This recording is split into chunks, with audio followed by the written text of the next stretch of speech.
మా తమ్ముడు అద్దులే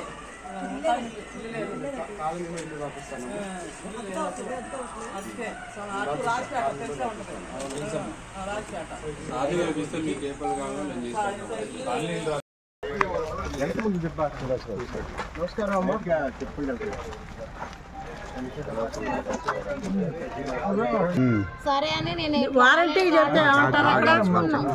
మా ఇద్దరు పిల్లలు వీళ్ళు మేము తెచ్చుకున్నాం కానీ మాకు రేషన్ కార్డు లేదు. ఎక్కడికి వెళ్ళినా కానీ వాళ్ళు సంతకం అంటారు, వీళ్ళతో వాళ్ళు ఏమి ఉండట్లే టయానికి అసలు. మాకు రేషన్ కార్డు లేదు. ఇద్దరు పిల్లలు ఆడపిల్లలు. మా ఆయన గారు ఫుడ్ తాగి వదిలేసాడు. ఇప్పుడు ఏదన్నా ఇస్తున్నారంటే మీరు ఇలాంటి టైంలో కనపడతారు కానీ మిగతా టైంలో అసలు కనపడరు.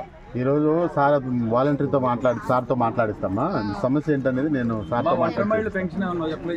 ఏమి లేవండి. నాకు ఏదన్నా అడిగితే రేషన్ కార్డు అడుగుతున్నారు. రేషన్ కార్డు కోసం వెళ్తేనే ఎంఆర్ఓ గారు సంతకం అంటున్నారు, అది అంటున్నారు. ఎవరు ఉండట్లేదు. సార్ ఒకసారి వాలంటీర్తో మాట్లాడి మన ఇంటి దగ్గర సచివాలయం కింద అక్కడికి వచ్చాను నేను. మీరు ఇప్పుడు 11ంటికి రండి, సరేనమ్మా?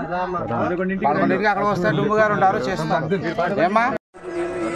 రోడ్డు కూడా మన గవర్నమెంట్ లోనే వేసింది ఇదే కదా.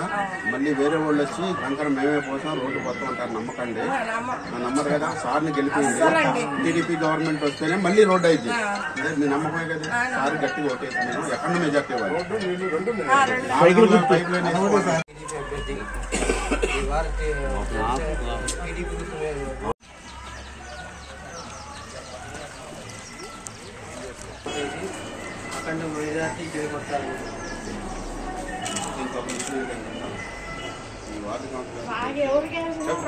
నేను చెప్పేది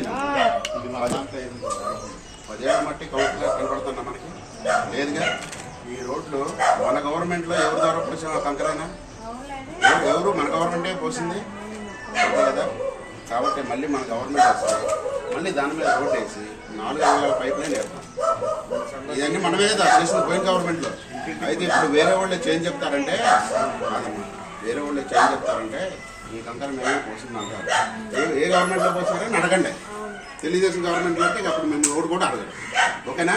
సార్ని గెలిపిస్తే నేను మళ్ళీ రోడ్లు వేపించేసి మీరు పైప్ లైన్ వేస్తాం. ఆ బోర్ ఎన్నిసార్లు చెడిపోయినా మనమే చేస్తాము. ఇప్పుడు ఎవరైనా చేస్తున్నారా? గుర్తుపెట్టుకున్నామ్మా సార్ని. నేను నేర్పిస్తానమ్మా ఖచ్చితంగా. రోడ్డు నీళ్లు